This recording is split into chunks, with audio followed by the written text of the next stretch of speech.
ہمیشہ کی زندگی ہے. اس زندگی سے تو چند سالوں کے بعد چلے ہی جائیں گے, سب کی آنکھیں بند ہو جائیں گی, لیکن آگے کی ختم نہیں ہوگی. مومن کی سب سے بڑی پریشانی یہ ہونی چاہیے کہ کیا مجھے مرتے وقت کلمہ نصیب ہوگا یا نہیں ہوگا. پچھلے ہفتے خاتون آئی, کہنے لگی کہ مجھے ٹھسکا لگ گیا, یعنی گلے میں کچھ پھنس گیا. کہتی کہ میرا سانس رک گیا اور کچھ دیر تک مجھے ایسا لگتا تھا کہ میں ختم ہو جاؤں گی. کہتی کہ جب میں ٹھیک ہوئی تو بعد میں نے ریئلائز کیا کہ میں نے تو ایک دفعہ بھی کلمہ پڑھنے کا نہیں سوچا. تو یہ کیا ہوا میرے ساتھ کہ میں ہیلپ مانگ رہی تھی, پریشان ہو رہی تھی, اندر باہر آ جا رہی تھی, سب کچھ کر رہی تھی, لیکن لا الہ الا اللہ پڑھنے کا مجھے خیال ہی نہیں آیا کہ اس میں جان بھی جا سکتی تھی. اگر وہ چیز باہر نہ آتی جو سانس کی نالی میں چلی گئی اور جس کی وجہ سے وہ سانس رک گیا تو زندگی جا سکتی تھی.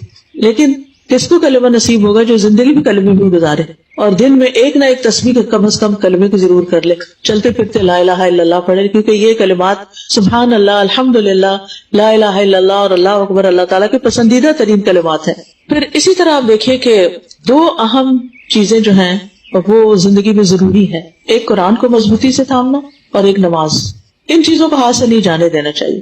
جو ان دو چیزوں کے اوپر استقامت کرے گا باذن اللہ, اللہ کے اذن اور فضل سے اس کو کلمہ نصیب ہوگا انشاءاللہ. تو مومن جو ہوتا ہے فتنوں سے متاثر نہیں ہوتا, انفلوئنس نہیں ہوتا, بلکہ وہ دوڑتا ہے نماز کی طرف کہ میرا رب مجھے بچائے گا, مدد مانگتا ہے اللہ سے, رجوع کرتا ہے اللہ سبحانہ تعالیٰ کی طرف, اور پھر کتاب کو مضبوط پکڑ لیتا ہے. اللہ تعالیٰ فرماتے ہیں اتل ما اوحی الیک من الکتاب واقم الصلاۃ, اے رسول صلی اللہ علیہ وسلم کتاب میں سے جو آپ کی طرف وحی کیا گیا اس کی تلاوت کیجیے اور نماز قائم کیجیے.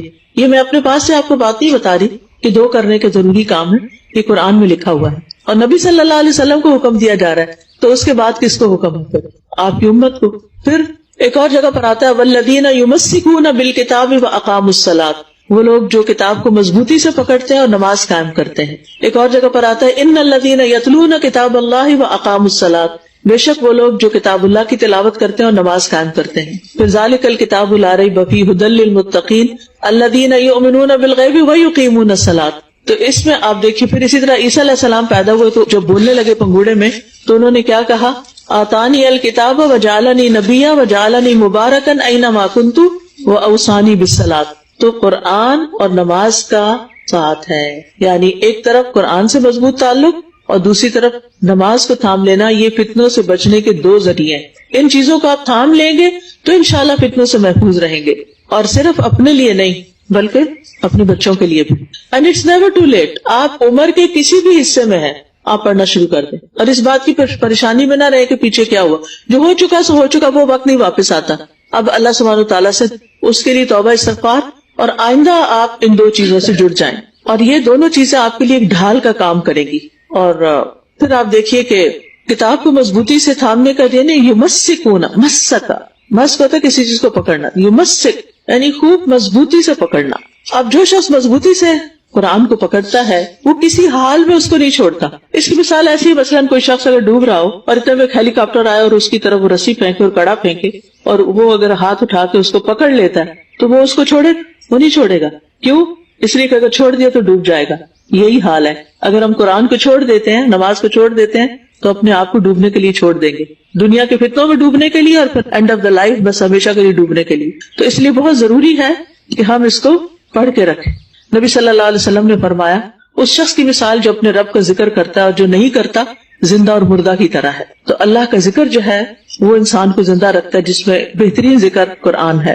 اور مومن جو ہے وہ ہمیشہ جب اس کو موقع ملتا ہے وہ کسی نہ کسی نئے رنگ میں, نئی نئی شکل میں قرآن مجید کو تھامتا ہے. اس کے حروف کی حفاظت تجوید کے ذریعے, اس کے الفاظ کی حفاظت ترجمے کے ذریعے, پھر اس کے معنی کی حفاظت تفسیر کے ذریعے, پھر اسی طرح اس میں غور و فکر اور تدبر, یعنی ایک چیز کے بعد ایک چیز اپنی زندگی میں سیکھنے جاری رکھنی چاہیے. یعنی اگر آپ لوگ ترجمے سے پڑھ چکے ہیں, قرآن تفسیر سے پڑھ چکے ہیں, تو آپ تدبر کے کورسز جوائن کر لیجئے, نیکسٹ لیول کے, اگلے لیول کے, تاکہ آپ کے علم میں اضافہ ہوتا چلا جائے. حضرت حذیفہ رضی اللہ عنہ جو تھے وہ رسول اللہ صلی اللہ علیہ وسلم سے فتنوں کے بارے میں بہت سوال کرتے تھے. تو آپ صلی اللہ علیہ وسلم سے انہوں نے پوچھا, یا رسول اللہ هل بعد الشر خیر, کیا شر کے بعد کوئی خیر بھی ہوگی؟ قال یا حذیفہ تعلم کتاب اللہ واتبع ما فیہ, اے حذیفہ اللہ کی کتاب سیکھو اور جو اس میں ہے اس کی پیروی کرو, یہ ہے علاج. خیر کے بعد شر, شر کے بعد خیر, یہ تو ہوتا رہے گا دنیا میں. پھر اسی طرح آپ دیکھیں کہ قرآن جو ہے وہ کامیابی کا راستہ دکھاتا ہے. ان ھذا القرآن یہدی للتی ہی اقوم، لہذا ہمیں اس پر استقامت اختیار کرنی ہے. اور قرآن مجید کے معاملے میں 3 طرح کے لوگ ہوتے ہیں. کچھ تو ایسے ہیں جو ایک دن میں پڑھ لیتے ہیں یا 3 دن کے کم میں پڑھتے ہیں. دوسرا یہ کہ وہ پڑھتے ہی نہیں. تیسرے وہ جو پڑھتے ہیں سال میں ایک دفعہ پڑھ لیتے ہیں. یہ بھی قرآن کو چھوڑنے والی بات ہوتی ہے. کم از کم 40 دنوں میں ایک قرآن مکمل کر لینا چاہیے. بہت سے لوگ تو چاند کی تاریخوں کے ساتھ چلتے ہیں، پہلی کو پہلا سپارہ، دوسری کو دوسرا، اور اس طرح بھی پڑھ لیتے ہیں. لیکن زیادہ تر لوگوں کے پاس کیونکہ ان کی سپیڈ نہیں ہوتی تو پورا سپارہ نہیں پڑھ سکتے. لیکن کچھ نہ کچھ حصہ روزانہ تلاوت کو معمول بنانا چاہیے. کہ چاہے آپ کچن کی کیبنٹ میں اپنا قرآن مجید رکھ لیں کہ آپ کھانا پکا رہے ہیں، کر رہے ہیں، اور ساتھ آپ نے دوسرے ہاتھ سے کھول لیا. اب تو خیر موبائل سے بھی آپ کھول کے پڑھ سکتے ہیں، سن سکتے ہیں. صحابہ کے دور میں جب فتنے ظاہر ہوئے تو حضرت عبداللہ بن عمر ہر روز سورۃ کہف تلاوت کرتے تھے اور کہتے تھے کہ اس تلاوت سے میرا شرح صدر ہو جاتا ہے اور مجھے فتنوں کو سمجھنے میں مزید بصیرت اور وضاحت مل جاتی ہے. اور پھر اسی طرح مختلف قاریوں کی آواز میں آپ قرآن پاک کو سن سکتے ہیں، ترجمے کے ساتھ بھی ہوتے ہیں. اور جس بھی شیخ سے آپ کو لگاؤ ہے، آواز آپ کو اچھی لگتی ہے، اس کا آپ کر سکتے ہیں. پھر اسی طرح یہ کہ قرآن مجید کا کچھ حصہ زبانی یاد بھی ہونا چاہیے، کیونکہ جس دل میں قرآن نہ ہو وہ دل ویرانے کی طرح ہے، اجاڑ ہے. کیونکہ ہمارے ساتھ تو وہی حصہ قرآن کا جائے گا جو ہمارے سینے کے اندر ہے، باقی لیپ ٹاپ کے اندر ہے، کتابوں کے اندر ہے، آئی پیڈ کے اندر ہے، وہ سارے اپنے نوٹس اور چیزیں تو پیچھے چھوڑ جائیں گے. تو جتنی ہمیں خود کو انڈرسٹینڈنگ ہوگی، ہم اسے اپنی لائف سے ریلیٹ کر سکیں گے، ہم اس کو یاد کر سکیں گے. تو اپنے بچوں کو بھی اور خود بھی کچھ نہ کچھ یعنی ایک ایک آیت کر کے یاد کرتے رہیں. اور اس کے لیے چھوٹی سی ٹپ دوں گی، 5-7 منٹ نکال لیا کریں کسی بھی نماز کے بعد اور اپنے ساتھ مصحف رکھ لیں اور ایک آیت کو پڑھیں، دوسرے دن پھر پڑھیں، تیسرے دن پھر یاد کریں. یعنی 5-7 منٹ میں آپ 3-4-5 دفعہ تو پڑھ ہی سکتے ہیں. پھر اگلے دن اگلی آیت یاد کریں، پھر پچھلی کو ساتھ ملا لیں، پھر آگے، پھر جہاں مشکل یا لمبی آیت آئی ہے 2 دن میں کر لیں.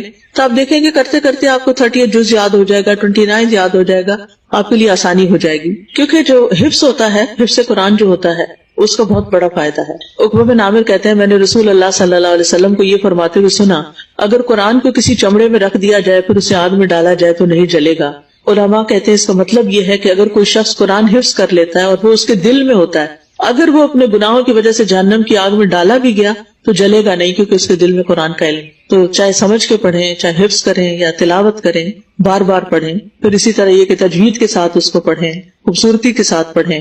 نبی صلی اللہ علیہ وسلم نے فرمایا لیس منا من لم یتغنى بالقرآن، جو قرآن کو ترنم سے نہیں پڑھتا وہ ہم میں سے نہیں. پھر یہ کہ اس کے احکام کا علم حاصل کریں. پھر نماز، اور نماز میں پھر یہ کہ خشوع بھی، اور یہ اسی وقت ہوتا ہے جب ہم اپنے دین کو سمجھتے ہیں. سلمان رشدی کے بارے میں آپ نے سنا ہوگا، جس نے اسلام چھوڑ دیا تھا اور اپنا یعنی دین بدل لیا تھا اور نبی صلی اللہ علیہ وسلم اور دین کے بارے میں بہت غلط سی باتیں کی تھی.